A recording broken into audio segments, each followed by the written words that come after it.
Hello, hello. Andy Tanner here and joined by Corey Halliday. That's a big QSL, man. That's like giant. Hey, go big or go home. That's what we always say. What is this, Hey, number six? yeah, Number I think so. six. Wow, It's time flies when you're having fun. Holy moly. 3:43. Do you write this with a mouse or do you write this with your pen? Because you're I'm, pretty good mouse. I'm Do you, writing it with my mouse. see, there's no way you write that with a mouse. That's Oh, really yeah. good. Oh my goodness. Holy cow. Hey, welcome everyone. How's everybody doing? Let me pull up the question box so I can see everybody. And here we are. Let's see this. Hello, everyone. We got Martin and Mark and Cleve and Joe and Lynette and Orlando, Edgewater, Florida, Toronto, Montreal. Everyone puts in where they're at. Lisbon. Rui, good to see you. What time is it in Lisbon? Now I have to wait for when I ask Rui a question, I got to scroll down through like 30 other people. 1900 hours. Awesome. Uganda, Germany, Punta Gorda, Santa Barbara, Michigan, Florida. Corey is amazing, a man of all trades. Iowa, Kyle Borman, Iowa City, right? Is that right? Not just Iowa, it's Iowa City, isn't it, Kyle? If I remember right.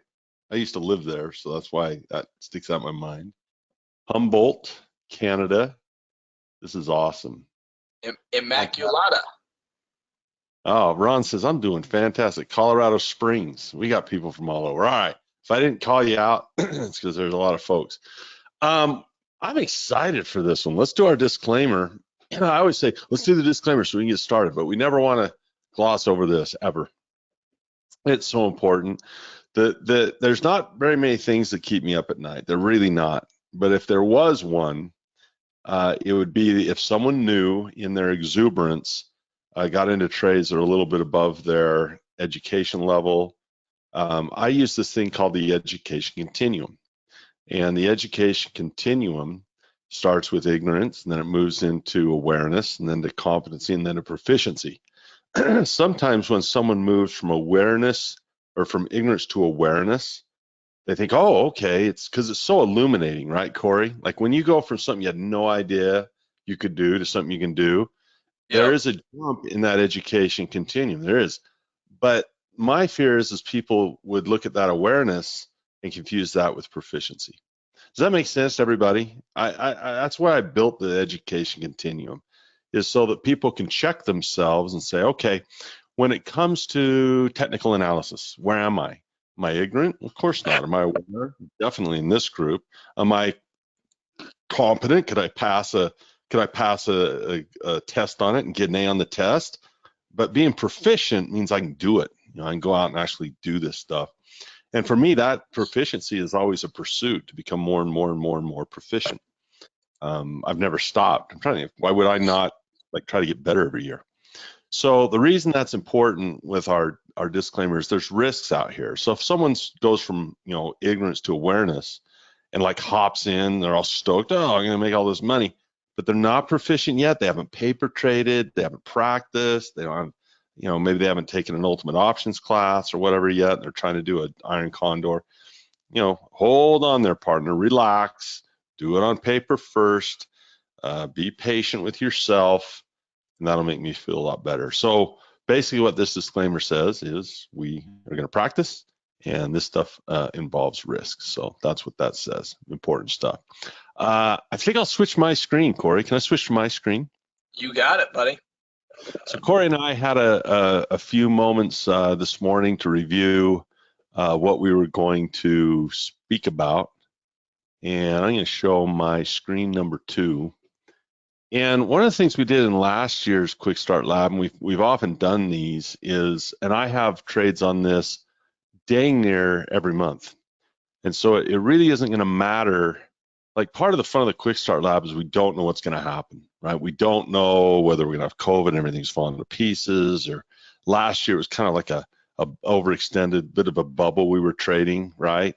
And this year we've got this stagnant stuff. So we've, in the last 3 years, we've had brutal down, total inflated up, and now just kind of stagnation and Fed fighting. So we've had 3 real great environments and we don't know what's going to happen even next year. But one of the things that is constant is cash flow. And one of the things that's always on my mind is, currency versus precious metals. So I'm going to talk a little bit about precious metals, and then in 2 or 3 ways, and then we're going to see if we can find a trade. And, maybe we'll look and find one and there's not a good one. The lesson's either going to be, oh, here's a good one, or Right. here's why this is a good one. So, because we do these live, I have no idea, what we're going to do. So let me reset. We're going to go hunt together. We're going to go hunting, and we may catch, fishing. We may catch a fish. We may not catch a fish. That's what live TV is all about here. So, and then someone's going to ask about SPY delta hedges when the market goes sideways to up. So, yeah, we'll talk about that. Let me talk to you about gold first. Is gold a great investment? That's kind of an advice question rather than an education question. And my grandfather was a gold bug. And he was more of a gold bug than most people are. It was incredible to spend time with my grandfather. I miss him. Of all the people that I love that I've lost in my life, he's very special to me. It's my mother's father. And when my parents got married, my dad bought a piece of land for my grandfather next door. He bought a plot of land. My grandpa he wasn't wealthy, but he had a good sized lot. And he just sectioned off a corner of it for my dad, and he bought it and built the house. So I grew up next door to my grandfather. And so he and I, as a result, I would see him every day. And he ran his own business, and he had a shop out back. It was quite elaborate. It looked like a mad scientist back there. And he had a smelter, and he had developed something that I've never seen anyone else do. It's not very economical for most people to do on a grand scale. They use, blast furnaces and gases and other things for large scale stuff. But what he did is he had a huge generator. I mean, it was like the size of something you'd see on a locomotive. It was a huge engine. And he devised this generator would generate electricity. This is probably boring to everybody. I don't know. I'm sorry. And what would happen is he had 2 carbon rods that were probably about 12 inches on the grand scale. He had 2 or 3 of them at different scales. He had some that were about a foot long on his big one, and it would create electrical arc between the 2 of them, arc. And it was blinding. If you looked into it, it'd be like a welder's arc. It's just a huge flash of light. So you'd have to wear eye protection. And then he would lower these down into a cauldron, like this, ceramic, much like you'd have in the Big Green Egg. These can withstand incredible temperatures. And then he'd put in some ore. He'd put in some rocks and some sulfur and some different chemicals that would allow this to conduct, and it would melt this stuff into lava. And what would happen is he would then pour it out into a mold that looked like this. He'd pour it out into a mold, this molten lava from this ore he would melt down. And the silver would sink to the bottom like this. And the black slag would dry on the top. Looks like just like volcanic glass, because that's what it is. It's magma. It is ore melted as if it was below the earth. And the weight of the silver is heavier than the slag, and you'd let it cool. And then look at me draw this story. Then you'd smack it you'd take it out of the mold and you'd smack with the hammer, and at the bottom would be a bar of silver. And sometimes you'd use a ceramic cup like this, and he'd smash that with a hammer, and there'd be a little button of gold, because gold was more rare. So we had bars of silver all over the place and little buttons of gold all over the place. And he had this one button that he'd melt down on his own. He'd add to it, and he'd add to it, and he'd add to it. And he would show it to me sometimes. This thing was probably, like, it was over a pound by the time he'd just add to it. And when he died, I think he buried it somewhere. No one ever knew where it went. So there's like this No way. $40,000. Yeah, I mean, I'm like, I'm dying, because he was the type of guy that would hide stuff. And when he died, no one knew where the big gold button was. I was like, I'm dying, man. We don't know where it ever went. But his business was something called assay. I don't even know how to spell it. Assay, I don't know how to spell it. But guys would come to him with ore on a small scale, and he would melt it down, and he would see what the concentration is. How much ore would you have to melt down and refine it and refine it and refine it? You do this process over and over and over to get bigger and bigger bars of silver, right? Each time you would melt it down. And he could tell you, okay, here's the percentage of silver or gold that's in your ore, and whether it's not worth going to a big scale. And that was his business. So I grew up on the one side with a huge gold influence because it was always around. We had gold and silver all over the place from these clients. And I grew up holding gold and silver in my hands all the time. Is this boring for everybody? I hope not. So sorry if this is boring. I'm telling you, this is like the guy on the plane, Corey, that starts pulling out his phone and showing you pictures of his kids. Like, people, I don't care about this crap. What do I care about? It's very interesting. Oh, who the hell cares about this? So anyway, that was one side. The second part is my grandfather was a immigrant from Germany, and he was born in 1902, and he's long passed away. And so he spoke German, and he came over as a young boy, but he lived through the Weimar Republic, so he understood the German mark and all of those pictures of wheelbarrows, right, that people had full of cash, and they dump out the cash and steal your wheelbarrow because the cash wasn't worth of anything. And you can Google that, Weimar Republic, German mark, and it was a massive hyperinflation.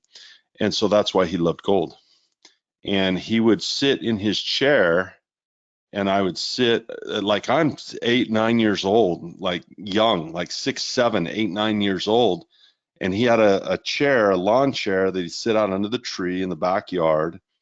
And in the evening, I would work with him during the day, and we'd melt all this gold down, which, by the way, for a 9-year-old kid was cool as hell. I mean, not very many 9-year-old kids play with freaking lava and magna and freaking sparks and mercury. And, I mean, that's why I'm goofy. Why did I get cancer as a man? Well, there's one clue, I'm dealing with. I mean, the EPA would have gone nuts. I mean, there was acid, there was sulfur, there was lead, there was mercury. I mean, it looked like a mad science. You had beakers of stuff, sulfuric acid, all kinds of crap sitting out there, dumping into the ground. Terrible, horrible. And but he, at the end of the day, I would work with him in this smelter, in his little mini smelter during the day, and just help him out, with whatever he needed. And then at night we would sit, and he would tell me stories about the hyperinflation of the German mark. And my parents never really understood it, and my grandmother never really understood it, and they thought he was a conspiracy theorist. And they would say, why are you filling this kid's head with all this stuff about gold versus the dollar and money? And you got to remember, I was born in 1968. So when I was 3 years old in 1971, when Nixon put the dollar out, I'm 3 years old. And when Nixon pulled us off the gold standard, of course, my grandpa lost his mind because he remembers what happened when you just print money out of nothing. So he would warn me about the evils of bankers and, printing money. And I just grew up in that environment. So with that long introduction that took way too long, 10-minute story, this is pretty funny. Someone said, most people like the story. Someone said, no golden stories or golden tongue, no golden stories by the silver tongue or something, something like that. So I would sit there, and I guess what that means is I've been instilled since a young boy with an interest in, I think I grew up seeing dollars as different than most other kids. I just looked at a dollar as a piece of paper, and I looked at gold as gold. So I've always been interested in gold. Now, if I were to sit down with my grandpa today, I would have a much different approach than he did, because he was not formally educated. He was self-educated. He never went to school. He came here as an immigrant and just started working at a smelter. And that's where he learned and developed his own process. So that's really all he ever knew, was smelting. I understand cash flow a little better. So Warren Buffett tells a story. Maybe I'll pass the mic to you a little bit about the story Warren Buffett tells. Here you got a shovel here, and do you know the story I'm talking about, Well, is Corey? it the one where he talks about that if there were aliens watching us from outer space, and Yep. they'd say, what are these people doing digging gold out of the ground and then going over here and reburying it back into the ground or whatever, and kind of saying it's not a productive asset, it's just a shiny metal, and you'd be so much better off owning ExxonMobil and farmland and all these different things that produce something versus just the shiny metal. So kind of the anti-conspiracy theorist, right? Yeah. The US dollar's fine and has no risks and no worries, and it's going to be here for the long term. So the funny part is he says, okay, we're gonna mine this gold and put it, and we're gonna hire this dude to dig it. So they're gonna pay him to do that. We get this gold and we pay this dude to bring up the ore. Then we go to my grandpa and we pay him to assay it and get rid of all the slag, so we got pure gold. And we pay this dude at Brinks to put it on a truck. And then we take it down an elevator and we stack it. Now that it's in nice bars, we stack it at Fort Knox, and then we pay this dude to guard it. So basically, you take it out of the ground and then you put it back into the ground, and you pay a whole bunch of people to do that. And so now it sits there, and we say, well, we have it right here. We own some of this. And in my opinion, this, where I would look at this and say, here's a little bit different. Couple of thoughts here for everybody when you think about gold. Okay, when you think about gold, first of all, it doesn't do anything. It could certainly be used for components in a computer or electronics. You can get a new grill. You want a gold grill, dude? How about Corey with a grill? All right, you want diamonds or gold, Corey, in your new grill? Yeah. Right? Corey's I want a little bit of each. Maybe we'll go gold on the top and diamonds down on the bottom or something. So I guess there's some usefulness to it, but even then it's a commodity. It's used and sold as a product. It doesn't produce cash, and this is why Buffett has never really liked gold very much, because Apple Computers is better. I mean, Apple Computer serves more people. It can innovate. It can grow. It's just, he says, look, give me a thriving business where people are consuming something and cash is flowing to me. Because on a financial statement, if I put gold in my asset column, right? Gold in my asset column, the price of gold can only go up or down. There's no cash flow to it. It just sits there. And I think you spelled gold G-O-D, which don't they say it's God's money? It's God's money, right? Yeah, Bitcoin is the people's money. Gold is God's money, and the U.S. dollar is the government money. I think is the way Kiyosaki says it. So anyway, this gold can go up and down, and so my net worth simply fluctuates if I own gold. So if I own this gold and the price of gold goes up, my net worth goes up, goes down. But here's the thing: to ever turn it into anything useful, you got to decide when to sell it. Like if I went to my grandpa and he's got all this gold, I'm like, all right, well, okay, you need to buy groceries. Are you going to sell your gold anyway? And so now you have less gold. So can your gold grow faster than your need for groceries, right? Can the price of gold go faster than that? And that's just based on, the opinion of people. So gold is kind of a rough thing in that, it doesn't cash flow anything. Well, there's a couple other ways to buy gold. And my friend Mike Maloney and Anthem Blanchard, who I just love those guys, they are partial to gold for one reason. It's how they make their living. They sell gold to people. And, I always have fun with these guys to go, hey, so if you like gold so much, why are you selling it? Keep it. You know what I mean? It's like, if gold's so good, why would, like, if I really value my children, would I sell them to you? Hey, buy my kid. It's really going to be valuable to. It's the best thing you ever have is my kid. Just take him. He's wonderful. He's clean cut. He doesn't argue. He's fantastic. Buy my kid. Well, if he's so valuable, why do you want to be a seller of it? Right. Right after they tell you that gold is going to 5,000 an ounce, they tell you that you can buy it from them for 1,900 or Exactly. whatever. So I don't want to keep it and go to 5,000 an ounce. Yeah, I've heard people say, yeah, gold's going to go to $50,000 an ounce, but I'm willing to sell it to you for 2,500 or for $2,000, right? Well, dude, you got to sell a lot of it to get this much. Why don't you just keep it and enjoy it? Yeah. So anyway, I give those guys smack. The other one I love is they bash paper, and they say, well, GLD, that's paper gold. It's not real gold, it's paper. And I go, okay, well, what's your house? That's a deed. It's real. And I always say, hey, if I buy your physical gold in Anthem Blanchard, he stores it. We go down in his vault called Anthem Vault, right? If you want to buy gold, you can get it from Blanchard or Mike Maloney. He goes, well, I'll store it in my vault for you. And I go, well, how do I know it's mine? He goes, well, I'll give you a receipt. I go, that's a piece of paper. So I have fun with those guys, right? Well, think about this. There's a play Buffett made about 3 years ago, and he got in it and out of it. It's one of the Buffett plays that I saw. I about floored myself I found myself on the floor when he said he bought this. Excuse me, and then he got out of it as quick as he bought it. One of the shortest terms holding I've ever seen. I don't know why he changed his mind, but he did. But he bought a company called Barrick Gold.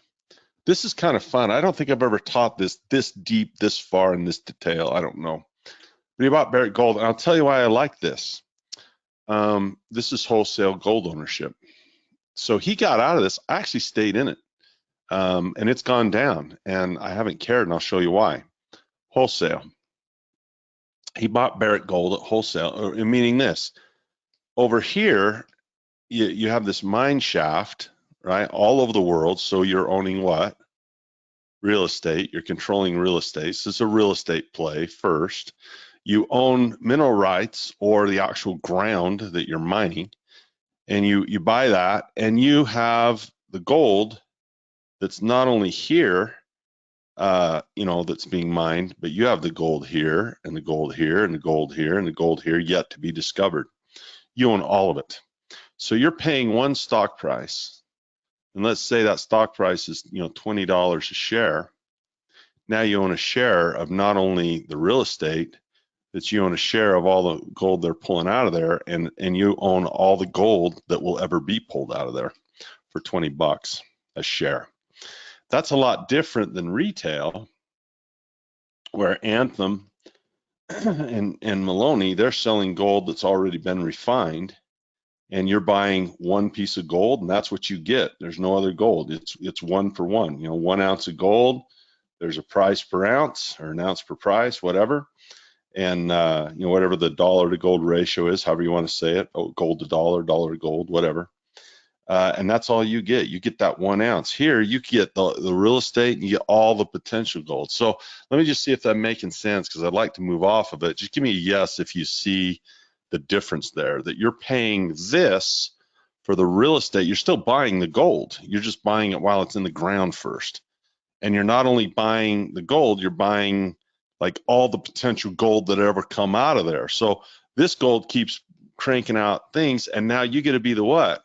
You get to be like Anthem, and you get to be like Mike Maloney, because now you, like them, are a gold seller. The thing of it is, you're buying this gold wholesale, you pay to have it refined, and then they pay you cash flow for the gold you mine, and then they can go put it in their vault and try to sell it to the rest of us. So it's a really interesting thought about this, right? Yeah, and this business, so gold mining companies, obviously they have more leverage to gold prices, more potential. Now they have more risk as well, because gold is just gold, but if they have a fixed amount of cost, let's say that it costs Barrick Gold, let's say it's $1,400 to pull it out of the ground. That's their cost. In oil, they call this lifting costs, and it's a very similar idea. What does it cost to find that nugget, pull it out, and refine it? Here's my grandpa. You got to pay. His name was Armin, but since he was German, his nickname was Fritz.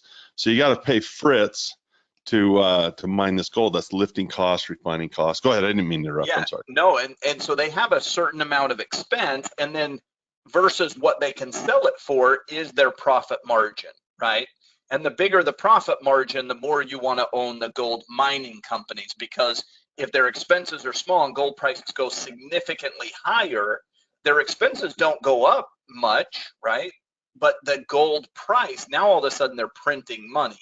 And Yeah. so if gold is at 2,500 an ounce and it costs them 1,400, they're making over $1,000 per ounce. Now, if gold goes down though, and it did for a period of time, and it went down to, got back to 1,000 or whatever an ounce, well, they still had costs of 1,400. They had to start shutting down some mines and so on. And so there's business risk and there's business reward, and it's kind of that leverage. We call it a beta trade.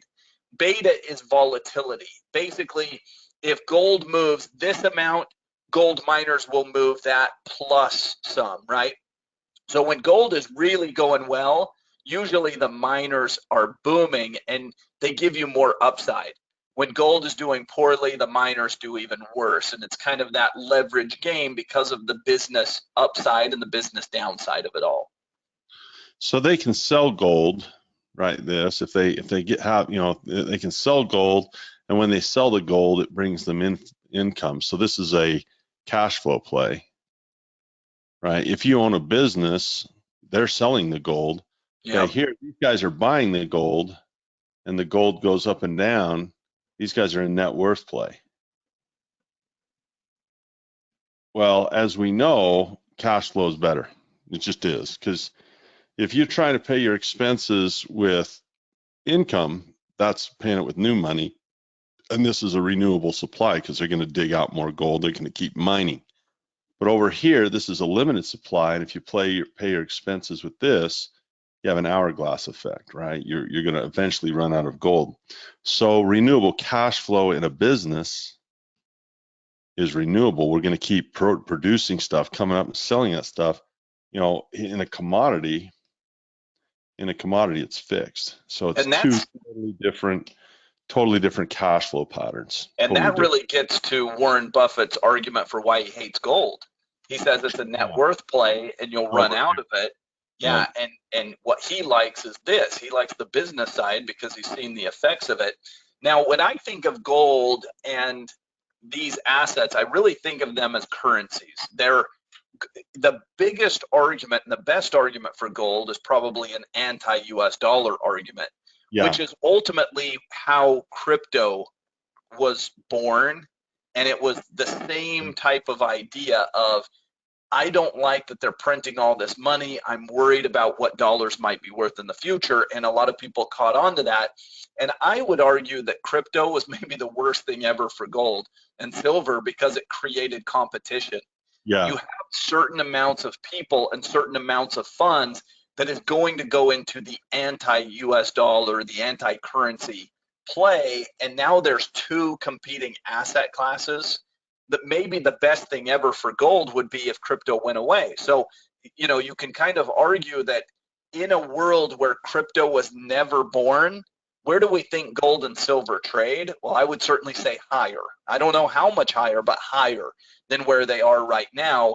I think it did steal away some of the upside, some of the potential, because now you've got competing asset classes for this. I want to get out of dollars and I want to own something that's currency-like, but not a US dollar or a euro or something along those lines. The storage costs for this are pretty small because you put in a vault, but the storage cost for this is really high because you got to have electricity to supply this. And I'll tell you what I love about Bitcoin. Do you know what I think the best play on Bitcoin is? I think it's Coinbase. I think it's AT&T or Verizon, and I think it's Apple. Because if you want to have this as your currency, you're going to have a brokerage to trade it in. You're going to have a network to this. Oh, and you probably have to buy your power company because you need electricity, right? To do this, you need your Apple phone to do this. You need your Verizon Wireless, your AT&T. Crypto is dependent on brokerages to move it around, on telephone networks to transfer the information, and not only to your phone, but this is a network of ledger computers, right? This is a network of a shared ledger. So all of the computers, so I guess you got Hewlett Packard in there. This is what you buy if you like crypto. So You it's buy kind of like eyes on. it's You kind of buy like selling the shovels, right, to the miners. You yeah, make all your these business off selling the shovels, right? all these crypto guys are saying, no, man, don't buy stocks, buy crypto. And I say, hey, hand me your phone. And then I smash it into pieces. They're like, what are you doing? I go, hey, I thought crypto was better than a phone. Don't worry about paying your phone bill. It's imaginary. It's just all paper, dude. It's all paper, right? Oh, or I'll say, hey, show me your crypto. Just give me an example. They'll pull out an Apple phone on the AT&T network, and I'll say, and pull up Coinbase. I'll say, that's interesting. Hey, I just want to thank you for sending me your money today. What? I go, well, I actually own the company that built your phone. I own the company that, got you the data for it, and I own the company that you're trading it with. So thank you for showing me Yeah, how I'm least, making money off of your crypto. Yeah, and they can't really dislike paper assets per se in the Bitcoin space, because let me feel a Bitcoin, put that in my hands, put exactly. some Ethereum in my hand. I can at least take them to a McDonald's and show them that there's a building and actual sales and so on. And by the way, I have this. We're trading this in the Mentor Club. Like, we trade this all the time. In fact, I haven't showed them for a while. I'm trading this options all the time. We've made thousands of dollars on options trading off our Bitcoin, even though the value of the Bitcoin's a little lower right now. We still trade it, cash flow it. But the point is don't get dogmatic, first of all, like my grandpa was about gold.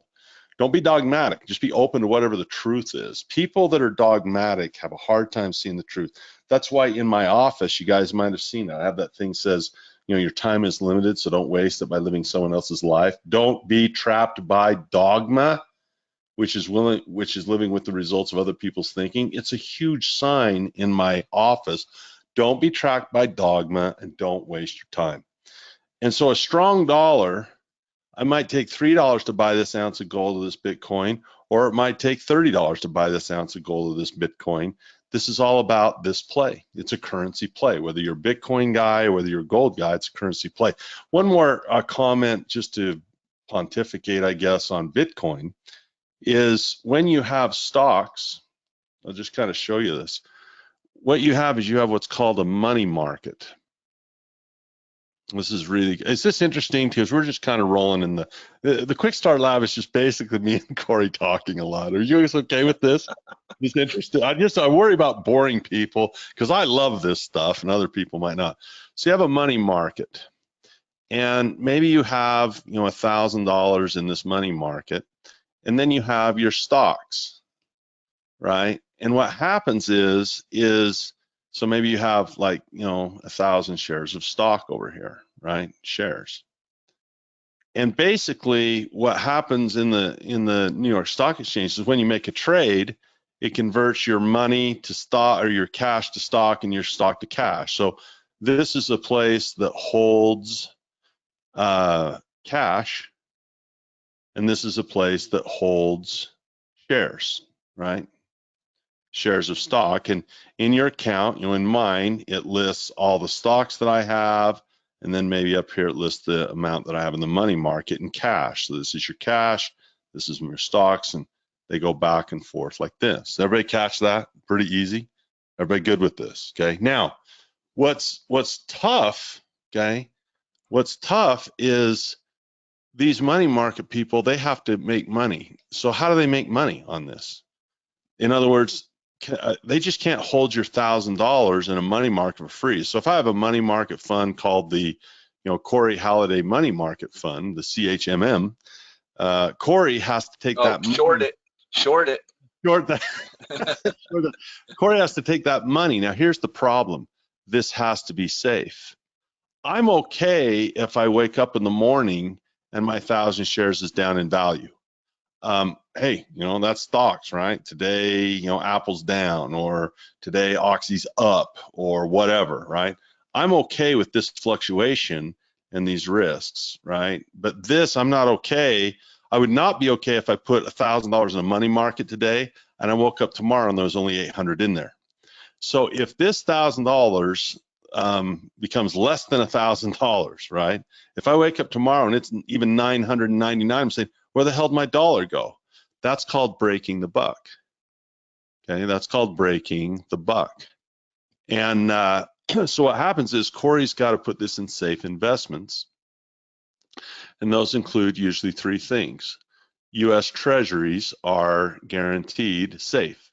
You're going to get a return on those because they can always print money to do that. So you're never going to break the buck if you invest in US Treasuries. Second thing is they can take treasuries and they can trade them back and forth in the reverse repo market with the Fed.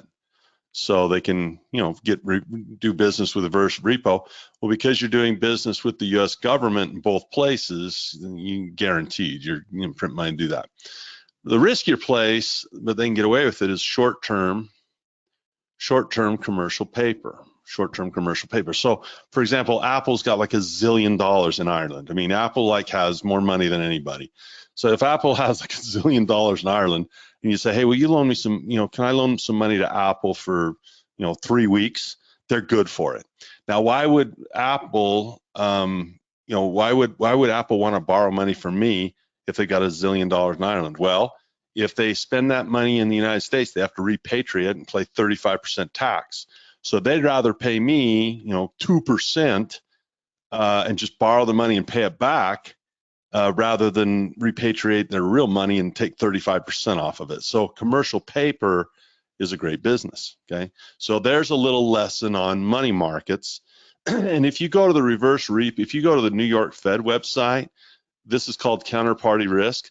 You can actually see who is dealing with the reverse repo markets. You can actually get a ledger on this at the New York Fed, and you'll see that 90% of these guys are money markets that are in the repo. They're trying to do this so they don't break the buck.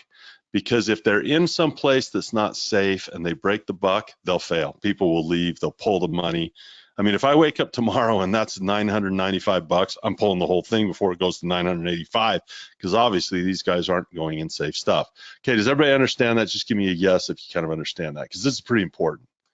We've got to know where this $1,000 goes. What a tangent. Yes, essentially the money market is supposed to be zero risk, right? It's supposed to be risk-free. Yep. You're not really collecting much of anything. It's all pretty much U.S. government debt and so forth. Now watch this. It is very hard to go from a US dollar to Bitcoin. In other words, it's easy to go from cash to stock, but it's hard to go from a US dollar to a Bitcoin because it takes a long time to do it. You can't just do it fast.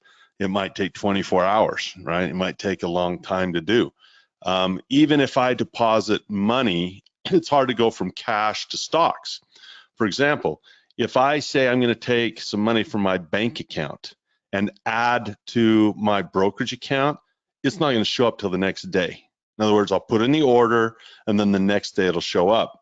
So if I want to day trade back and forth, I need to have a store of cash that can go from cash to shares and back to shares, especially if you're day trade. You can do this 5, 10, milliseconds at a time. But if you want to go from cash from your bank into your brokerage account, it's usually not there till the next day. So speed is the reason we have this. Why have a money market, not just a checking account? Well, because I need to have this money ready available. Well, we have this thing called Tether or other what they call stable coins, okay? Now called stable coins. This, you got to think about this logically because this makes almost no sense. And so maybe you have like a Bitcoin over here, okay? You have this thing called Bitcoin over here. So Tether is a stable coin. And what this is supposed to do is be what? Tied to the US dollar. This is supposed to be like cash or what we call a cash equivalent. So this is supposed to be $1. So I can have the same $1,000, right? Let's just do it this way. I can have the same $1,000 in Tether. So here's my bank, and I might put $1,000 in the money market, and I might put $1,000 in Tether. But they serve the same purpose, because if you want to trade Bitcoin, you can go from Bitcoin, maybe I've got 10 Bitcoins or whatever, right? and I can move those 10 Bitcoins back and forth and trade those through Tether in the same way I can do shares through this, okay? Now here's what's really funny, okay? This is what's really weird. Why do people buy Bitcoin? Because they think the US dollar is going to suck, okay? US dollar's going down. We got to buy gold. We got to buy Bitcoin. And yet, tied to the Bitcoin in order to trade it, why do they want something stable? If the US dollar sucks, why do they call something tethered to it stable? The reason people buy Bitcoin is because they think the dollar is unstable. The reason they buy Bitcoin is because they think the dollar is unstable. But as they buy the Bitcoin, they certainly want to be tethered to something that is stable. Does anyone see any type of irony in that other than me? Right? Anyone? I mean, do you see any irony in that, Corey? That you want to buy Bitcoin because the dollar isn't stable, but yet to do it, you need to tether yourself to something that is stable. That's stable called the US dollar. Right. Now here's something. I'm not going to make a profit call, but if I wind up being prophetic, you can say you heard it here first, ladies and gents. So watch this.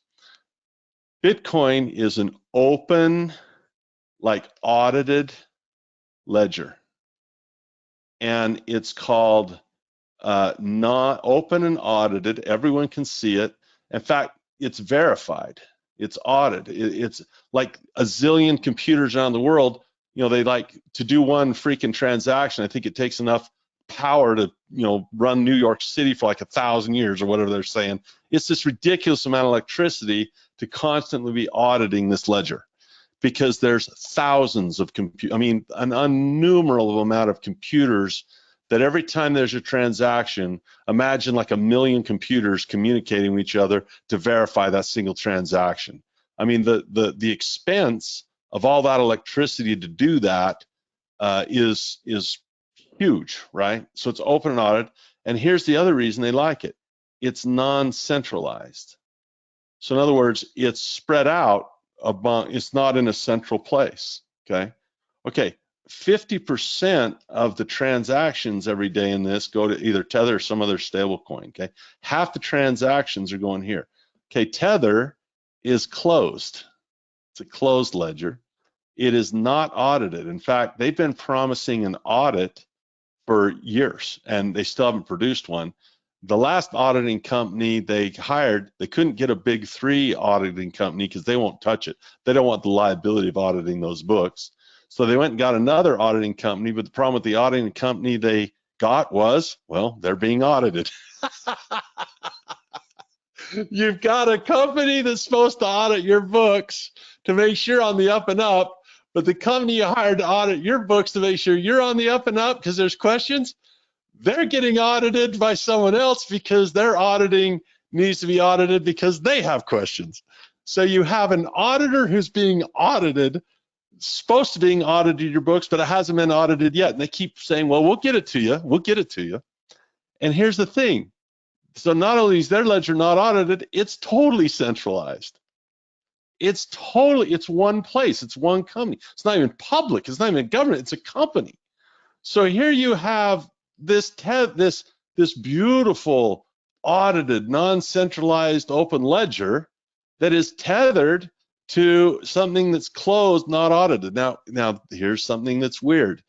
This is very Enron-like, because well, they've already been fined, because what they did is, here's their problem. Okay, now this is getting messy.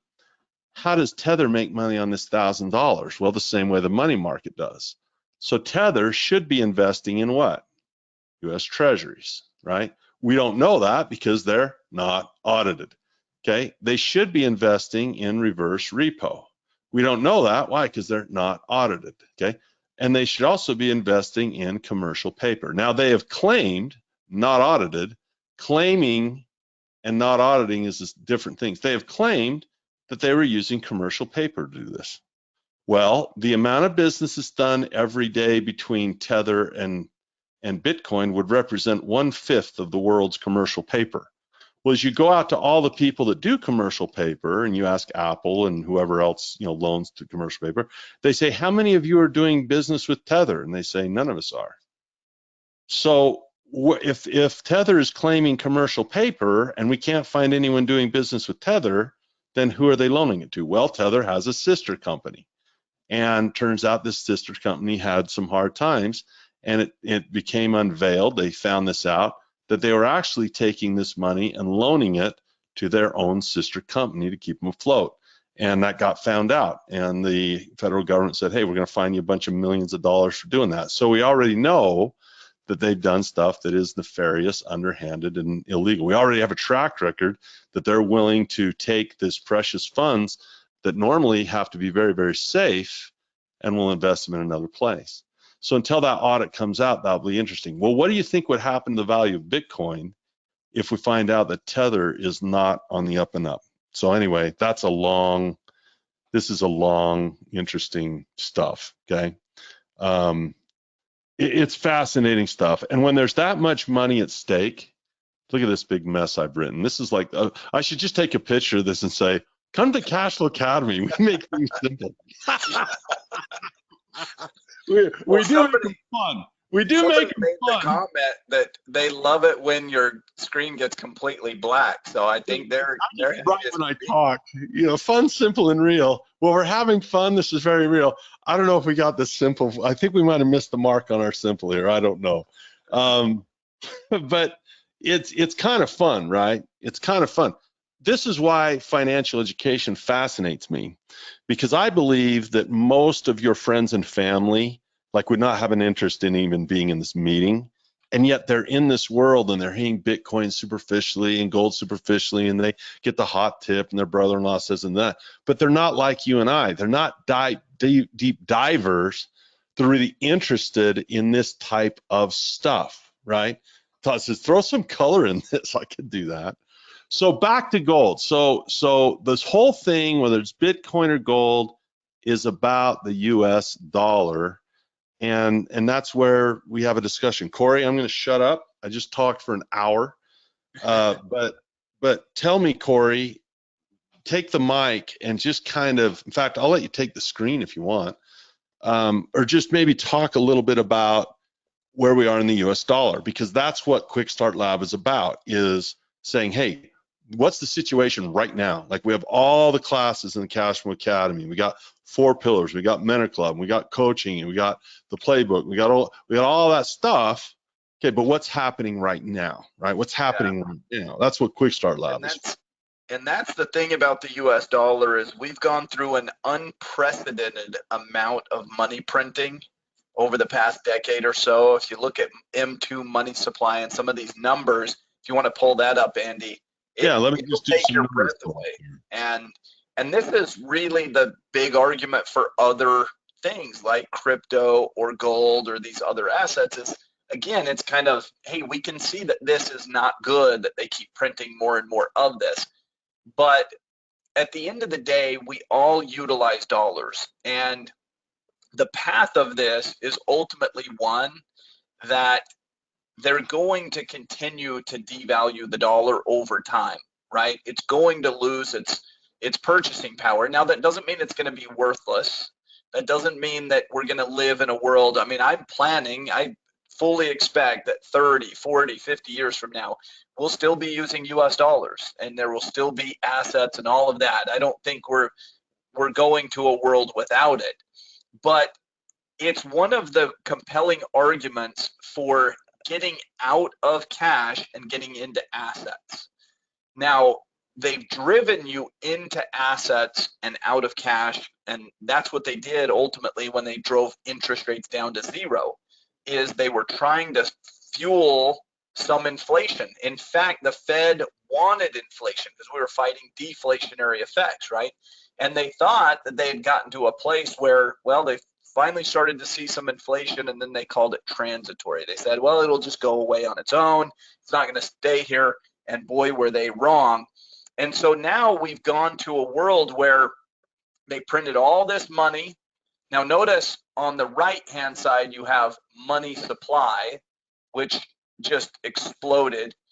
Then you had velocity of money, which is down in the dump. So it's not, the ability, the good thing about money is that it goes round and round, right? I pay somebody to mow my lawn, and they go buy something, and that gets paid to the, the worker, the employee, and then they go and feed their family, and on it goes. And so that velocity is important. They've printed more and more money, but it's basically been a lack of velocity, a lack of that money moving and that economy growing. So where do we find ourselves? We basically find ourselves in a place where we know that the dollar has been printed into, into massive proportions, but now they've changed that. For the first time in probably most of our lifetime, we actually saw money supply go down in a calendar year. The first time since, it's the first time that you've actually had a reduction of money supply, basically meaning that they destroyed those dollars. They basically said, okay, we're going to rip them up. And the way that happens is the Fed owns a lot of bonds that they've been buying to drive down interest rates. When those bonds hit maturity and the money's paid back to them, in essence, they can just rip that money up and say it doesn't exist anymore. It was paid back. We just eliminate it. It's kind of, a way to reduce money supply. And they're fighting. There was QE, which was massive money printing, and now there's QT, which is a lot of tightening of money supply. And they've been raising rates. They've been trying to get their arms around inflation. And I think the Fed is going to have to err on the side of higher interest rates for longer, because inflation is now the big risk. And inflation, getting away from them, where people basically have to spend too much money to buy normal goods and services and so on, it's just going to price out people, and they won't be able to afford it. And the lower income people that don't have assets and don't have ways to keep up, if the price of things keeps getting more and more expensive, then you get in a more troubling spot. And so they're willing to have stocks and things like that get hit, because they're willing to say, look, the wealthier people, they can handle it. We need to make sure inflation doesn't get out of control. And I compare it to golf, where if you step up, let's say that the pin is 100 yards away and there's water right in front of it, and you've just hit one that went in the water, what's your next swing going to be like? Okay, I got 100 to the pin. Well, all of a sudden, I'm trying to hit it 110, because I can't afford to screw up again the second time, right? And so that's kind of where the Fed is they screwed up letting inflation get too far. So now they have to err on the side of keeping rates higher for longer, keeping more more tight controls, because they're the golfer that screwed up. Now they got to hit it long just to make sure that they're safe. And that's what the Fed is going to do with interest rates, in my opinion, is higher interest rates. That's actually good for the US dollar, because it destroys dollars. It actually is taking supply out. It's good to be in cash the last year or so versus in stocks that have gone down 20%. And we're probably not done yet. I think there's still more downside in stocks. Now let me tell you, you talk about the golfer who's kind of screwed up and who's going to be more conservative, and there's a reason that they're being aggressive with this. And I'll tell you what I think it is. Okay, watch this. If you look at, let's just take November 2021, we're back up to where we were before the pandemic. See, we have the dip, we're starting where we left off. So let's just call that 14 billion, and we take it up today, 18 billion. So you're 4 or 5 billion, okay? And that's 4 or 5 billion in a year. So in other words, our personal consumption expenditures, the amount of money we're having to spend for stuff, this is the Fed's favorite inflation metric. It's not the CPI, it's not the consumer price index. How much is it actually costing us? In other words, what did we spend? How many dollars were spent? The higher the prices, the more dollars are spent. So you basically have a jump, from 13 to 18. So let's call that a $5 trillion or $5 billion jump, okay, in how much things cost. Okay, now look, if you go back to 1959, we're at 300 billion. So let's go from 300 to 5 billion. Ready? Okay, so it took us to go from here to here, this high, it took us 35 years, okay, to get that big of a jump, 35 years, okay? It took us less than a year to make that same jump now. In other words, this trend, this is really important in my opinion, Corey. I want you to tell me if I'm a conspiracy theorist like my grandpa Fritz or if this is legit. That if I continue this trend, okay, it goes exponential. Okay? That's what they call the parabolic curve, right? Yeah, it's a hockey stick, right? It's a hockey stick. Now, the reason the parabolic curve is scary is because this is an unsustainable model. Eventually, it goes straight north, and you'll hit infinity in terms of your deltas here, right? The delta will go to infinity, it'll go straight up. And what happens with that is Chris Martenson, who's kind of a conspiracy theorist, he's not maybe so much as a friend as a colleague, and he has a lot of like conspiracy stuff that I just don't like conspiracy. But this dude is Sean Stone goes, I want to see a autobiography from Andy. Hi, my name's Andy. I like basketball. I taught a lot of stock stuff, and then I died. There's my life. There's my biography, Sean Stone, right? There it is. So anyway, Chris Martenson has a visual on this that is shocking. Okay, now let me kind of give you this visual. You go to USC or go to the Rose Bowl. Okay, so it's got 90,000 seats in there. It's a big dish, and you seal it up to where it's watertight, where you could put water in the Rose Bowl, and you simply use the compounding, the doubling, right? You start with a thimble of water, in your hand. And you say, every minute, this is going to double. Okay, every minute, this is going to double. And everybody knows compounding. But here's the thing about this visual. You are going to handcuff yourself to one of the seats on the top row. And so you've got, a certain amount of time. Every minute, the thimble's going to double until it gets to you. And you've got to figure out, as an escape artist, a way to unhandcuff yourself before the water gets you and you drown. So it's a race against time. Well, I don't know how long it takes to do it. It's some really short number, but here's the thing you got to realize. The last minute before you die, the stadium is only half full. And 2 minutes before you die, the stadium's only a quarter full. So once that stadium gets to a quarter full, you got 2 minutes left. However long it takes to get, I guess when it's an eighth full, you got 3 minutes left.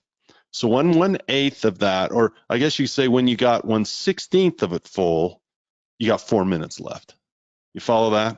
Because the last minute is the killer, right? It's the killer. So my opinion is where you really want to find is, where does the hockey stick go from more of a this direction in its vector to more of a this direction vector? Well, it happens at a point like this, that parabolic curve. My opinion, I just drew this, from what I see. Okay, so here you got, all these years to get this. Now you only have this far before you hit this. That's a lot less time for your grandkids. Your grandkids are alive and this is called hyperinflation. So I don't want to be a conspiracy theorist, but if you look at it through that lens, if I were the Fed and I didn't believe the inflation was transitory, I'd be freaking going for it. And then, of course, you can see that, as Corey pointed out, we're trying to reduce this money supply right here because there's an absolute correlation between money supply. The money velocity is another discussion. I thought I'd throw it up there just to confuse it. This just talks about how fast money moves. This is a GDP metric. This is how fast the economy is moving. This is how fast it takes a dollar, to go from one pocket to the other. And make a deal done. This basically tells us how fast things are being sold. And the reason it slows down is there's so many dollars to move. Like, it's hard to move an ocean. It doesn't move very fast.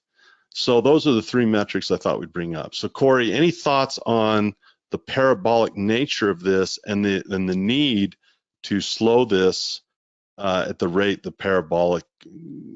rate it's happening? Any thoughts on that, or am I just a conspiracy? No, I think that's exactly right. I think that's what the Fed is.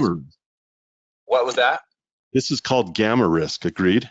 Yeah, exactly. Basically, like we talked about with Delta, the gamma is the the acceleration, it's like the gas or the brake. If I'm traveling at 60 miles per hour, gamma is how much I increase or decrease, how hard I push the gas or the brake. And if this gets out of control, goes exponential to the upside, well, that's where you've got huge problems.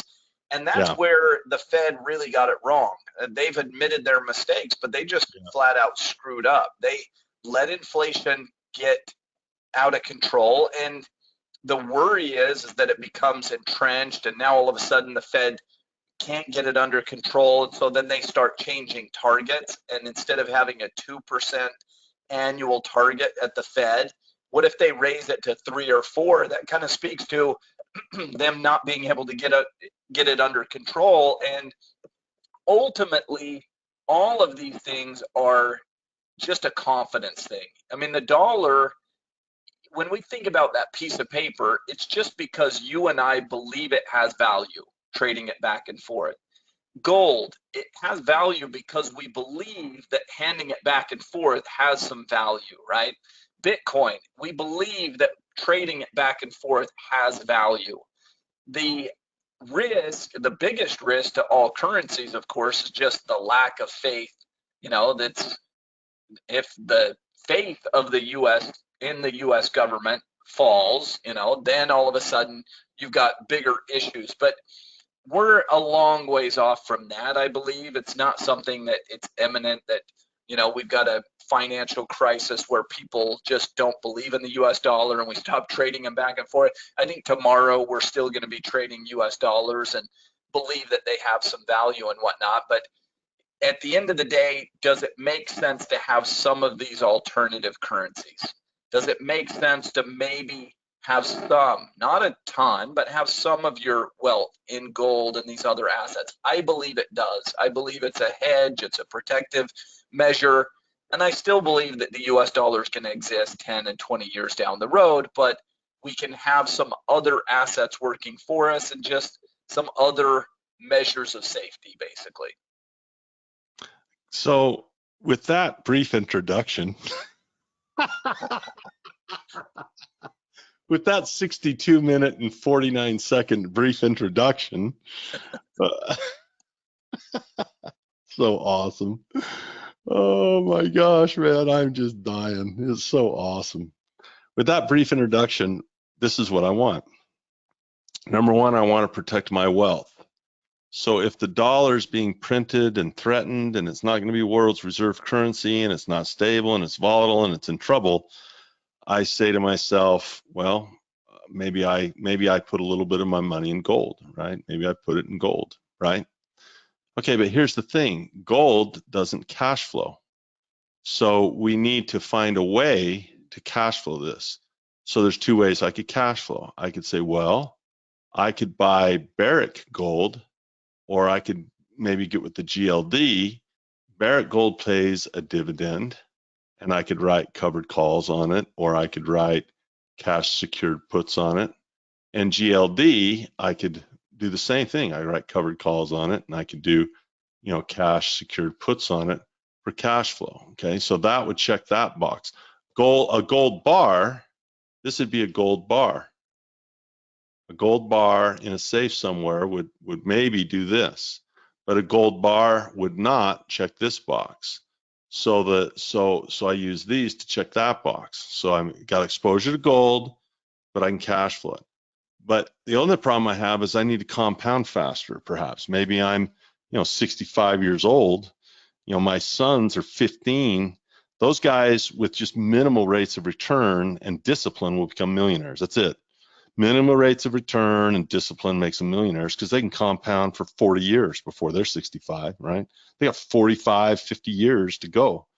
My son has 50 years, a half century before he's at retirement age. If he's consistent and compounds at like 8%, which the market has given throughout his life, that dude will be richer than most people will ever dream of being, simply because A, he was young, and B, he got started early. He learned his financial education early. But if I'm 65, and I have less time left, I'm already wanting to retire, and I think, well, God, working till 70, 75, that doesn't leave me much after. I got to compound faster. So what we're going to do, we've talked about this. Everybody's good on that. Don't you think, Corey, that we're saying gold would be a place to protect wealth? And I do have some gold bars, but I don't want too many, dude.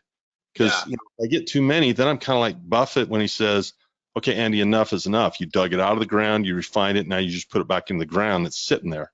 So to me, that gold's like total emergency insurance. The world comes to a close tomorrow. I need something to trade. It's conspiracy theory prepper type of money. And it's money I never expect to get. I'm not holding this gold waiting for gold and say, oh, time to sell my gold now.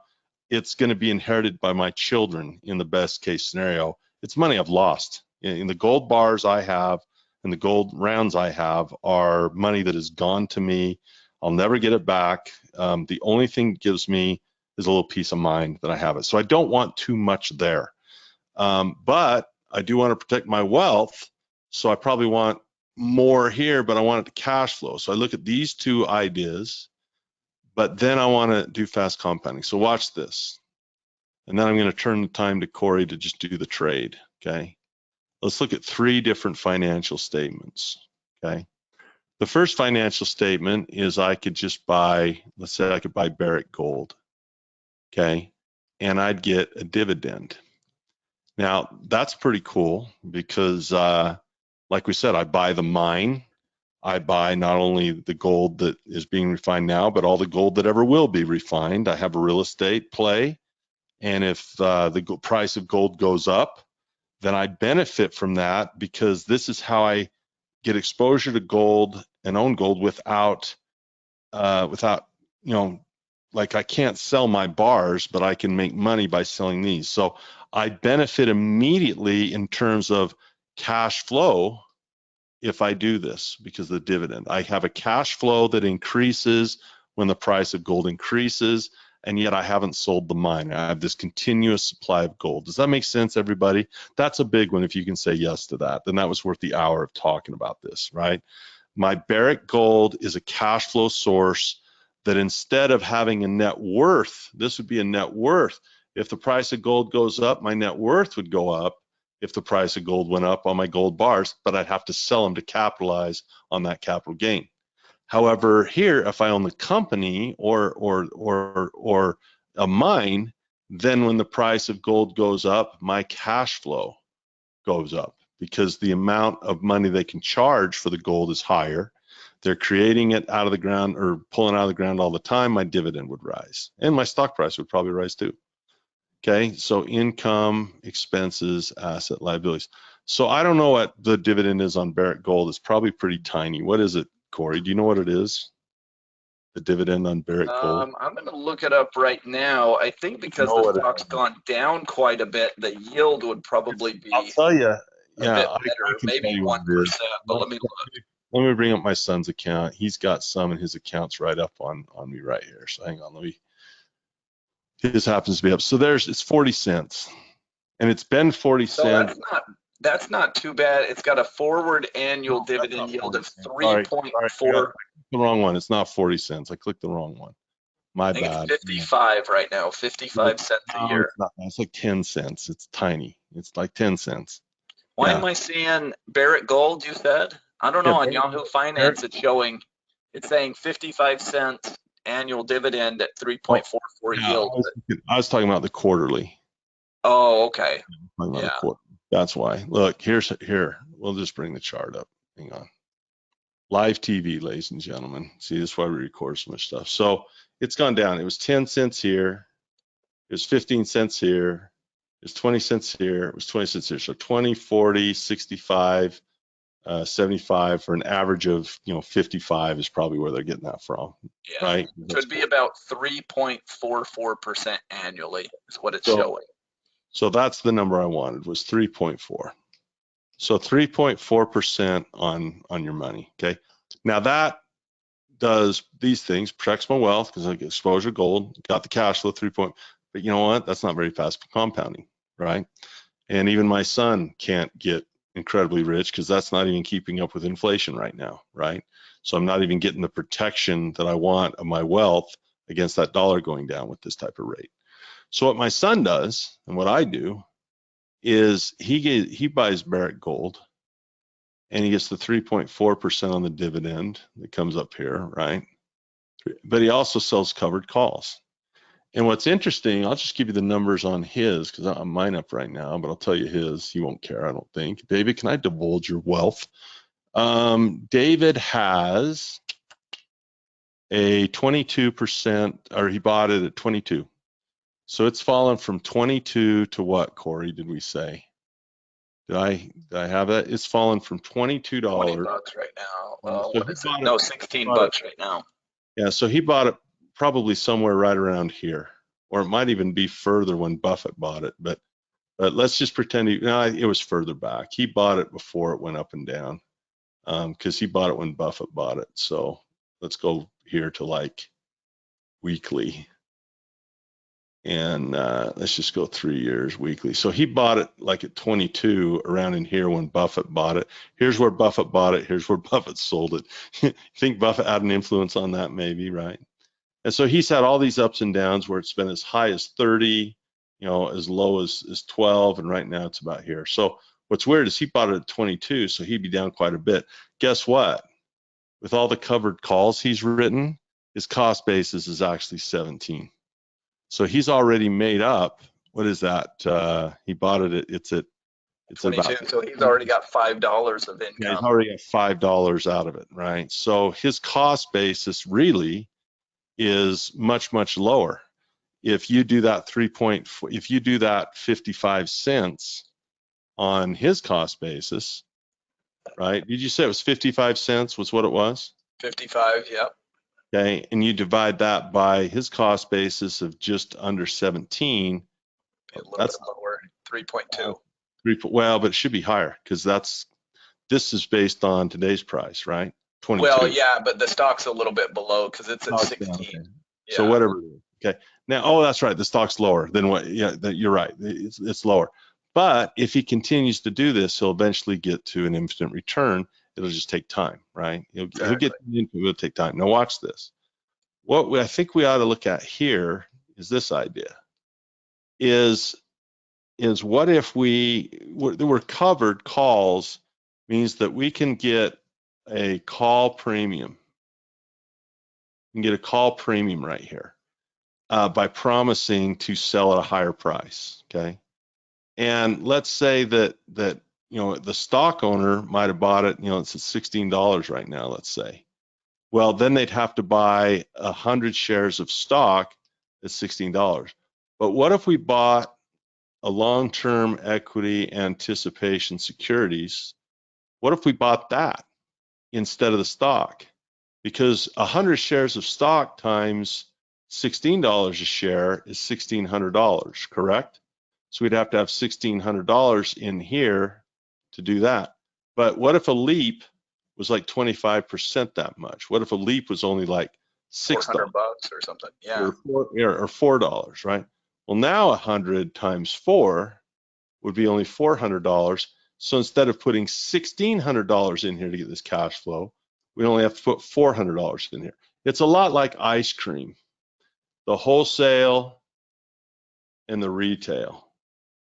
That if you buy the ice cream here at wholesale and you sell it at retail, you make money. So let's say your wholesale cost, is you can buy this whole thing for $10, but you can get 20 ice cream cones out of it that you're selling for $1 a piece.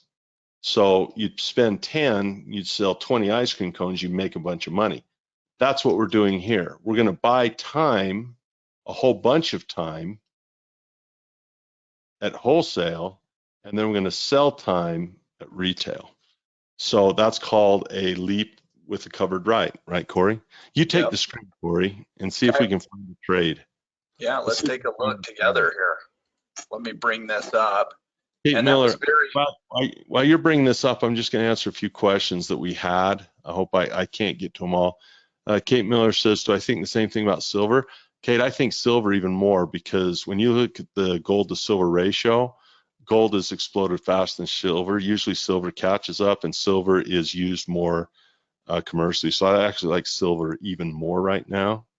And even cheaper. So that's an interesting ratio that if you look at historically, I don't remember the exact numbers, but it was something like, historically speaking, it was like 25 to 1 or something like that for gold to silver, meaning that it would take 25 ounces of silver to equal 1 ounce of gold.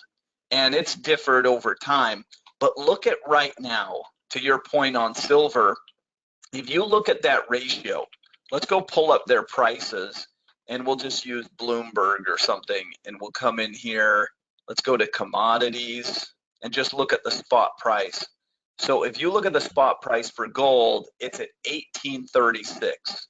If we look at the spot price for silver, it's at 2107. So if we do the ratio, and this gets to your point, how many ounces of gold, how many ounces of silver does it take 1 ounce of gold? So 1836 divided by 2107, it takes 87 ounces of silver to get 1 ounce of gold. And historically, it's been much closer to 25. And even with adjustments, it was more closely associated to like 50 to 1 and so on. We're talking about 87 to 1. So if you believe that that ratio is going to come back in and go back towards 50 to 1 or something like that even, then silver would be much more of a buy than gold. Or, and the way the gold dealers sell that, right, is if you have a gold and silver dealer talking about this, like, buy some silver, man, buy some silver, man. But you could just as easily say, oh, it's been more like 20, looks like gold's inflated, right? Yeah. You could just as easily take the other side of that argument and say, oh, it looks like gold's inflated. But either way, it helps silver, right? Either way, you'd rather buy the silver than the gold, because either gold's going to come down or silver's going to go up if you believe that. Yeah, and silver is sort of like what we talked about before in the beta. It would be like if they're all going to go up, gold would go up the least amount.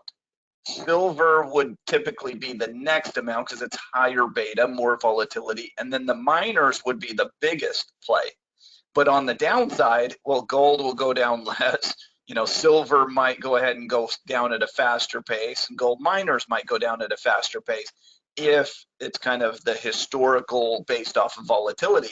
But if you think silver's a better value, what would ultimately happen is it would have less downside but more upside if that relationship comes in. So either way, to Andy's point, you'd be better off if that 87 to 1 relationship is going to contract. If it's going to go towards 50 to 1, it can do that in one of two ways. Both can go down, but gold goes down more, or both goes up and silver goes up more. And it would be my thought that that would be the more likely, is that in the next big run higher, silver makes up some of that difference by appreciating at a faster rate and more upside.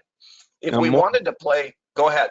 I was going to say, and I've had a couple of questions like, you know, what about silver if Barrick is gold? It's not about Barrick. I'll give you a little stock I own that I write cover calls, and I've got called out of this a couple times, and then when I do, I just play the Wheel of Fortune. I buy puts to get back in. But a stock I'm in right now is called Rio Tinto, and their symbol's RIO. I'm not endorsing it by any means. I'm just saying that they like have massive amounts of iron. Like if you research their stuff, they produce tons of iron. So if you're going to build a building and you need steel, you know, it's kind of like, hey, the graduations hang on the wall, but they never really helped us at all. They never told us what was real: iron, coke, chromium, steel, right? Okay, now you know how old I am. But we'll see who got that reference right there, right? So Rio, you got gold in Kennecott Copper Mine outside my back door. You've got silver coming out of that mine. You've got copper. I think Kennecott used to produce a third of the world's copper. I don't think it's like that. When I was a kid, it was. How do I know that? My grandpa told me.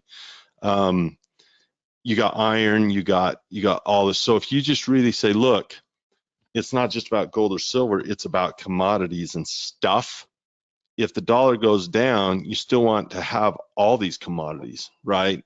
And the useful ones like iron, and that can be made into steel, you know, that's a huge deal. So while the steel industry has kind of been rough, the raw materials you can still get exposure to. So the strategies we're about to show you is you could do this with Barrick, you could do this with Rio, you could do this with GLD or SLV, right? You could do these, which is probably where we'll go, is this, but you could do any of these, right? I mean, we could even think GDX, which is gold miners, but the ETF. You could even go that route where you say, I'm not sure which gold mining company to pick, so I'll just pick the group, you know. Yeah. Or you ETF, could pick the GDXJ, which is the junior miners. Now the junior miners, they're riskier, but man, the growth. Yep. So what's the difference between the junior miners and the bigger players? Well, it's basically size of the difference business, between right? the Russell 2000 and the S&P 500. Exactly. Large cap versus small cap. Big, huge companies. So inside of GDX is Newmont Mining and Barrick Gold. Inside of GDXJ is going to be much smaller mining operations that maybe you're not as familiar with. Now, the upside to GDXJ is a lot of times these smaller miners get gobbled up and bought out by the bigger mining companies and so on. So again, they're a higher beta play. They're even further on the spectrum of bigger swings. And so if we went with something like GDX, it might kind of demonstrate this strategy anyway. You would want to employ this strategy as leaps are your core position. If we went out and bought, like Andy described, we're buying a big tub of ice cream. That's what this position is. If we buy a long-term call, we're buying a long-term and equity anticipation security that basically is going to profit from all of this upside that this thing can do over the coming months and next couple of years. To offset the cost of it, we're going to dangle little carrots out there and sell short-term options, usually out of the money, that are set up to expire. So we might sell one up here and hope it expires, and then we sell one up here and hopefully it expires, and we sell one out here. That would kind of be the game plan, is to just keep selling some shorter term options that keep chiseling away at the cost of this, right? You take that big tub of ice cream that you paid a lot of money for, and you keep selling little cones, little cones, little cones that bring in income, and pretty soon these have paid this off. Plus, hopefully this has appreciated in value. So you get a net worth play if the leaps go up. Yep. You get a cash flow play from the short-term options. Let me draw this. Sean's got a good question, and I have a graphic. I'm going to take the thing and I'm going to draw this because this is key to our point if we can. Do you care if I show this, Corey? No, love it. Corey's like, this is like a 9-hour Mentor Club, dude. It's like 90 minutes. Okay, watch. This is fun. Okay, this is called a time decay graph. And if you go in the Black-Scholes model, you'll see part of it is you got a negative square root in the denominator, which makes this happen. So let's say we got, 1, 2, 3, 4, 5, 6, 7, 8, 9, 10 months to 0. So 10, 9, 8, 7, 6, 5, 4, 3, 2, 1. All right, I did that wrong. One more, whatever it is. Okay, what happens is if I look at this last month, let's pretend that's the last month, and I look at the price, okay, my time decay starts right about here, and I have this amount of money that is lost. So a lot of the money is lost right here, okay? Well, so basically that's one ice cream cone. That's the price of an ice cream cone, is this. Okay, that's the price of the ice cream cone. Now watch this. If I do this out of the money and I say to myself, okay, I'm gonna buy this line. This is the line that I own. And then I'm gonna sell one of these right here. Well, that call right here will look like this. Okay, that's how much money, and this is the one that I'm selling, and it's going to be gone in this month, right? That's the one I'm selling. So watch this. The time decay that occurs from here to here is minimal, right? The time decay that occurs from here to here is minimal. The time decay that occurs here is a little bigger. The time decay that occurs from, say, here to here is bigger. So, and the time decay here to here is bigger. So you can see that that the time decay of the stuff I buy decays very, very small. There's only a little bit of money lost in what I buy, but there's a huge amount in what I sell. So if I have a tub of ice cream and I do this each month, right, I get this amount of time decay each month, right? I'm selling the front month, right? And I stack these up on top of each other, that's going to exceed way more than what I bought this for. So I'm buying the time at retail that decays very slowly, but I'm selling, or buying the time at wholesale that decays very slowly. I'm selling the time at retail. So I get this huge time decay graph on every single month when I sell the short-term one that's only 1 month long. And this is the same as having a stock. The difference is I'm covering it with an option rather than covering it with the stock. So back to you, Corey. And by the way, I used color on that graph just for those that were requesting a little bit of color right there. Am I punchy today? I don't know why. I'm just happy. I'm just happy. Can I just, as a side, can I tell you why I'm, sorry for bad spelling. The reason I'm so happy today, Corey, is 12 years ago, I wrote a book called 401 Chaos. Mm-hmm. And the publishers have asked me to do a second edition because of everything that's happened in the first version that I promised has come true, everything. That's awesome. So I've been working on this for about 1.5 years, this new book, and I've had a chapter I've been struggling with, and I got it right today, dude. I got it freaking right, and it's chapter 9 of the new one, and I'm like, this is a homer. This is a home run. So I'm going to do a second edition of 401 Chaos that's going to come out hopefully this summer. And I'm going to do a book tour and the whole bit. And I'm going to do my best to scream at the world and say, hey, learn how to do this like Corey. Learn how to do this like Corey. Thanks, Sean, for the fantastic read stuff. Let me tell you something. In my opinion, this book is at least 400 or 500% better than the original one. It is going to be money. So that's awesome. That's why I'm in such a freaking great mood today. Because there you go. We're celebrating together. Yeah, I've been struggling with this chapter, and this morning I kind of capped it off, and I sent that chapter off to the editor, and she was like, "Holy cow!" I mean, it's like boom. It's like cool. If people read that and don't want to get educated, then I don't know what, I'd got to retire. A lot better than an autobiography. Hi. As a bonus, awesome. Andy's autobiography. I was born, played basketball, invested, taught a lot of people how to invest, and then I died. There's the biography as a bonus. Ebook. Taught people how to buy a tub of ice cream and sell it off in pieces. No, that's your job. That's your job. All right. So let's come over and let's explore this together. Maybe let's use GDX. I kind of, all right. We thought we might use the commodity, but let's mix it up a little bit here. So the stock is at 27.57. Thereabouts. If we were to go out and buy 100 shares, that would tie up $2,757. We're not going to do that as a replacement. That's what the Leaps is going to do. It's going to be our anchor. It's basically, instead of stock, nope, not doing the stock, ties up a lot of capital. We're replacing it by buying the long-term call option. So this is what we're moving to instead. We're going to hold this. Now, these are not super liquid, so you don't want to be buying, selling, buying, selling. Mm-hmm. We're probably going to hold this for multiple months. It's a core position. So you only do this if you have a bit of a longer term upside outlook. Now, look at how far out you can go. We can go out 325 days, 479 days, 689 days. Let's go out here and give ourselves 2 years of time. Check this out. So if we come over to the options and we're buying at 2025, that means this option won't expire until like 2 quick start labs from now. I don't even know, where gold could be at that point in time.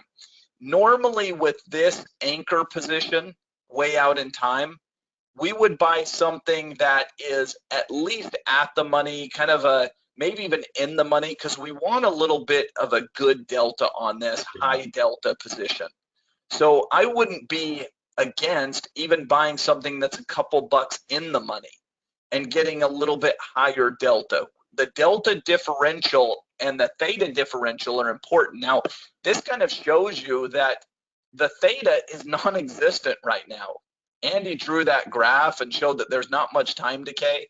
Well, this says there's about 0 time decay in this option right now. That's a It's pretty good just, number. yeah, there's no Well, real in a penny. erosion from time value. That's not a big factor in this. And the option itself, you can see a little bit wider bid-ask spreads. This is why I said they're not super liquid. So we could split the bid-ask spread, and let's assume that we'd pay somewhere around 710, maybe Or 710, about right. Yeah, I gotta get my glasses on. Hang on. So 685 on the bid, 735 on the ask. We're probably paying about $7.10, somewhere around there. Now, again, instead of putting $2,700 into the stock, we say, okay, we'll put $700 into this big tub of ice cream. Mm-hmm. And that buys us a couple of years of time. So this can create a net worth effect. If GDX goes up, we're making, our pace is currently 65 cents on the dollar. So if GDX goes up $1 per share, we're not making $100, we're making 65 bucks. If GDX goes down $1, we're not losing $100, we're losing 65 bucks. That's the rate of change of this option right now. So as the stock fluctuates, we're going to be moving at about 65 cents. That's the miles per hour, right? 100 is as fast as it goes. 0 is as slow as it goes. We're at 65. We're at 65 delta, or 65 cents on the dollar for every move that GDX makes. Now that's one portion of this. So let me go ahead and click here as though we're going to buy this. And again, if we split the bid-ask spread, it says the midpoint. I said 710, it's 705. I was close. And let's even make it simple math. We could say we're paying about 700 bucks for that. Now, we need to sell some short-term options against it. So I would probably come into a graph like this, and maybe let's tighten this up a bit. Let's just look at, let's really zoom in here. Whoops, I went into Daily. Daily. Where am I at here? You can go to the time frame if you want on the other tab. So click that time frame. Yeah, I just want to go in to maybe, let's really zoom in so you can see it here. So we'll go to a 3-month chart, and if we look at this chart, if we were to sell again out in March, it says, well, we could be between kind of these prices. Here's April, could be between these prices, and we'd probably be looking at, you know, maybe we could sell something in March right up there at about this upper level. And let's see what we can collect. Now, it's not going to be a huge premium because there's only a couple of weeks left, but let's see what that would generate. So if we come in and look at the option we're selling, if we were to sell 17 days of time and we were up there around that 29 number, it's bringing in about 27 cents, which is about 1% of the stock's value, you can see there. So that's going to be about 4% of our Leaps value, isn't it? Yeah, so think of it in comparison. If we're spending around $700 and we're bringing in $27, it's about 3.8% of our cost of that Leaps contract. And so you can think of it in terms of that's only in 17 days. So you use that by 20 because that's what a year would be. Yeah, right? and we're buying 2 years. I mean, we're going way out there. So we're at 689 days. Check this out. To annualize it, you times it by 20 because that's how many it is. But if we said across 689 days, if we sold an option every 17 days, we could sell 40 of them. Think about that. 40 cash 40 flow. Ice cream cones. Yeah, 40 ice cream cones for one tub. Yeah. And if we sold 40 of them at $27 a piece, that's over, that right there is over the cost of the Leaps contract. By far. By far. Yeah. So that doesn't mean the Leap's worthless. Remember, the Leap could have gone up dramatically. It could be worth, $2,000 on its own. This is just the income side. The This is leaps just would have cost if we did one. How much is it? $700. 700-ish. Yep. Yeah. So we're going to make 30% off our tub of ice cream. We're going to buy essentially we're buying the time for $700, but we're selling it off in pieces that'll accumulate to $1,000. And what's interesting is if you want to look at the ROI on that, it'd be kind of interesting to extrapolate. We basically make 380 off of our original investment of 700. It'd be 54% just on the income side. So the 54% is important because the dividend on a Barrick was 3%. A covered call, we could look at a covered call. Maybe we buy the stock at $27. And how much did we make on that? 27 cents. So we're making about 12% per annum. So you're making 3% a annum on a Barrick Gold dividend. You're making 12% per annum on a covered call written on this, but you're making 54% doing the leaps. So it'd be about 27% annual because this is almost a 2-year. Yep. So what I'm looking, So what I was looking for when I wrote that is I wanted 3 things. When I looked at the dollar kind of sucking, I said, number 1, I wanted to preserve my wealth, which took me to the precious metals arena. If I buy a bar of gold, well, okay, great. But number 2, I wanted cash flow. Okay, great. Maybe I buy something, get a dividend. But number 3, I wanted a increase in rate of compounding. So what this does is that checks all 3 boxes in that, okay, I'm getting some good exposure to precious metals. And someone might say, well, what if you get called out on some of these? Well, you're going to make a ton of money because your underlying is, your underlying is so low that the intrinsic value of your underlying in terms of capital gain would explode if you got called out. Yeah, and we can show that the same by building it. Yeah, let's build it. Same thing. Yep. And so if we come in here and build it, why is it not giving me a diagonal? Why is that grayed out? Can you explain that to me? I can't. Maybe it's a simulate. I don't know why. Well, let's do this. I'll do it anyway. So watch. We can let's just bring it down to 1, and here's a workaround. I'm going to buy the January 2025, right? Couple of years out, 25 strike call. I'm going to sell the GDX, and we just want to sell a short term. March 2023, and it was the 29 strike, was it? Yeah. I believe that's right. And so look at this structure. It says, okay, first of all, we don't have $700 in because this is the 700 we pay for that plus minus the income from that. So the net cost right out of the gate is less than the $700, right? So we've got about $678. Now watch. If I right click and analyze the trade in GDX, it shows that the worry about overshooting the mark is not a huge worry, to Andy's point, because you'll be up in the trade. Even if it kind of, the profits are diminishing returns, even if it overshoots, we're still very profitable. This is where Ultimate Options comes in. This is where Noah's playbook comes in, because as you exceed this price, first of all, it's not likely to happen, but there is a 22% chance that it's going to happen, right? As you exceed this price, there are a number of things that can be done at expiration. If we're up here, we can roll the short-term option and bring in more income. We can buy stock potentially to hedge it, turn it into a covered call and keep our lead. We can, I mean, there's just a number of things that can be done so that ultimately, because here's the thing is, they'll never take your leap to cover this option.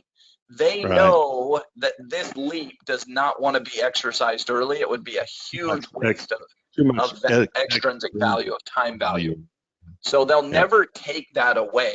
They'll never exercise it early. What would happen is if you fell asleep at the wheel and this was above 29, you'd wake up the next Monday and you'd own this leap and you'd be short 100 shares because you didn't close this, you didn't adjust it or do anything. And would that matter? No, not really. You just have a leap that's covering, protecting your short stock position. what would you do at that point? You just close your short stock and go sell another short-term call, right? Another You one. get back to where you needed to be. But anyway, that might sound confusing, but if it did go through expiration or this was exercised early or something, it would result in you just being short 100 shares and still owning the leap, which completely covers and protects it anyway. Right. So it's not a risky proposition or anything. You've got two risk management ideas. If it over, like a covered call risk graph looks very similar to this. It just flatlines at the It top. just flat, yep, flat here Yeah. instead of sloping down. It'd be less money. It'd be less money for sure. So you have an upside risk, and you'll notice in the standard deviation it has to go to the upper side of that to bother us. Your downside risk is the same as owning stock. We have such a high delta on this. It's not quite as bad as owning stock. I mean, owning stock would be 1. This is 65. So on the downside, you're going to lose a little less than you would in terms of delta, 65 instead of 1. You're a little leveraged with it, so net it'd be more, but percentage wise it wouldn't be a big deal. And you would treat the downside risk the same way as you would perhaps a covered call. If you were concerned about it, you could put a stop loss on it. You could say, hey, just as if I was writing a covered call and I was worried about my underlying stock losing value, I could do a leap with a covered right and worry about my leap value going down too far. But remember, my stock is at a delta of 1. This leap, I believe, was 65, 0.65. Is that correct, Corbin? Yep. So it's about 65 shares, and someone might say, well, how does this really compare? If I buy 100 shares of stock, I have to tie up $2,700. Here, I'm getting in essence 65 deltas. So it's as though I own 65 shares, and it only cost me $678. So I'm controlling about 2/3 the position, but I'm putting in, well, what's 2,700 compared to 678? So what's my comparison there? I'm putting in about 1/4 the amount of money. Okay?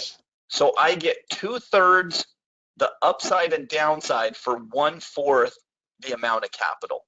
That's essentially where we're at. Now you can see why this could be an interesting strategy, but let me caution that there's a lot of adjustments and things that have to be done with this type of position. Yes, it's very compelling. The numbers work out. There's some really good aspects to it, but you just have to know roll out, roll up, roll down, delta hedge, how to adjust. If the stock is below this long strike, then it becomes more like a calendar spread. Perfectly fine, no problem there. You can keep with the strategy, but you need to know how it works. That the delta differential between these options will go down some. So now it's not 65 cents on the dollar. That changes over time. This, if I own 100 shares of stock, it's always 100 delta. This delta shifts. If the stock goes up, it increases to the 70s and 80s and 90s. If the stock goes down, it decreases to the 50s, to the 40s, to the 30s. So the amount of ownership and control can increase or decrease over time based on how the stock is moving. I want to speak to a big picture concept right here, and I'm very interested to see the feedback from the group. I'm just going to throw this out there because I think this is a good moment to do it at. Can you feel that, yeah, Corey and I like to make money in stocks. We like the result. If I ride an option, I get paid on it. Yeah, it feels good. But more so for Corey and I, it's the pursuit of the intelligence to do these different things. In other words, it's really, really fun to dive in to the actual knowledge and process of how to convert trades one into another, how to set up trades, understanding things like gold, understanding things like tether. To me, it's fun, and there's a joy in the discovery of understanding monetary policy, understanding how time decay works, understanding, it's fun is I guess the bottom line. Now, one person's fun is not everyone's fun, right? My wife loves to do certain things that are really fun for her, less fun for me, right? I do some things that are fun for me, less fun for her. But when I talk about, students in the Cash Flow Academy, if a person only wanted the money, this is much less rich and much less enjoyable. If they just look, I'll go through all this rigmarole and all this stuff. But for other people, there's a complete fascination with learning about these processes and discovering more and more interesting ways to do this. And I think I throw out a lot of stuff to you guys that I'm writing in the books that I'm redoing right now. I've got 3 in the works right now. And one of the things as I thought about what I've learned from Warren Buffett is obviously his education is something I'm going to pursue. I want to be as smart as he is someday. B, though, is his discipline has impressed me. I've realized that his success was much about discipline. But the third thing I've really enjoyed is he gets in his advancing years, and I just wait for that call from Corey and Noah, say, hey, did you see the news? We lost him today. It's gonna be a tough day, when Buffett goes. It's gonna be a tough one for me. I think the thing I love most about that man is that he found something he loved to do. The reason his life was successful is not because he's going to give $100 billion to charity when he dies and all his money goes to the greater good of the world. That's one thing. But what I think is most beautiful about his life is he found something when he was 9 years old that he wanted to do every day. And that's why we have 2-hour quick start labs and that's why you guys hang out for this long. Yeah, so I just want are you guys fun? You guys understand what I'm trying to say? There's a separation and a compartmentalization between, we want to make money, we want to make the rewards, but there's also this incredible desire to learn more about how these things work. And I watch Corey, it's like an artist just working. Does that make sense to you guys? It's like finding 100%. Your calling. 100%. It is. It's a passion. It's a calling. It's so much fun. And you can feel it from everyone. Like, we get our energy from all of you. Yes. Because we see your comments. We see you, with the exclamation points. We see you saying, wow, this was amazing. I never thought of it this way. And it just feeds into the process. And then we end up, together for 2 hours, but we're all enriched and we're all, building something that's worthwhile. We're all better because we spent time together. So we certainly have a passion for it, and birds of a feather flock together. If you stuck with us for the past 2 hours, you have the bug as well. So it's the only thing better than 2 hours with Corey is 2 days with Corey and Noah. Now I'll be there to make a mess of the charts, but come to Houston, guys. Come to Houston. We've been preparing for this, and as we meet each week to refine what we're going to be sharing, our passion, excitement it hits a new zenith every single time. So, for the next 3 or 4 weeks, Noah and Corey and I meet. What are we going to talk about? Let's do this in this session. It's okay. Well, here's a game we're going to play. It's going to be insane. Come to Houston and be with us. It's going to be so much freaking fun, man. I want to see selfies with you, so I have a picture of you, because I want to show my sons, look, this is Paul, this is Lynette, this is Mark, this is Dylan, this is Ruben, Timothy, Kyle, Sean, Paul, Arena, Mark, Daniel, Ken, Ron, all you guys, Mo. I want to shake your hands and hang out with you guys, because this is where we get our energy. So pretty fun stuff. For sure. That's a killer trade. It is a lot of fun. One last thing we probably ought to do is do a little update. And bad news is this trade just keeps working. We're not going to get into trouble with this thing if it doesn't. Freak, man. We can't lose in this quick start lab to save our freaking life. Okay. We always tell people don't follow it, and then we can't get into trouble even when we try. So, but we still got a chance to whiplash. For sure. We're not out of the woods yet, but if you look at Oxy, earnings were out. The stock is basically flat. So what's happened to our trade just overnight? It's jumped in profitability because the volatility we talked about that volatility crush, right? So chart, you see it? Yeah. I might not have registered yet, but look at it. Look at that drop. It makes me wish we'd have done. I wish we'd have done a short strangle. See that drop in vol. Dude, if we'd have done a So- short strangle on this, can you imagine what that would have Yeah. done? If we'd have Yeah. done a short strangle like 4 months out and done a short strangle and the thing didn't even move, there was no gap, and they increased the dividend. Pretty cool. Yep. And we talked about that in the very first session, that they were likely to increase the dividend. So maybe I'll pull up that first sheet. And remember when we were building out the covered call and we were doing some of these different example trades of you could do this, you could do this. And we said, here's what it pays, but they should announce in this quarter a big increase. And I think it went up by, was it 35% increase or something like that? So yeah, they bumped up that dividend. The stock is flat on the day. It really hasn't moved, which is the ultimate volatility crush. It didn't go up, down. I mean, it's just basically sideways. So we still have a little bit of potential for this thing to come down and maybe try to test this lower end of the range. But we're just in great shape. I mean, again, we could take it off for a big profit. The more time erodes, look at that purple line, keep growing and growing and growing. So if it stays here, if you want. we're at max profit, right? As we go to expiration, this is where we're at right now. We get into trouble if it tumbles a lot, but just doesn't seem to want to give us a chance to kind of delta hedge and do some of those things. But I mean, look at where your theta switches more. Your theta switches now. Is that on today? Have you got that? Yeah, you do. Yep. Your theta switches now.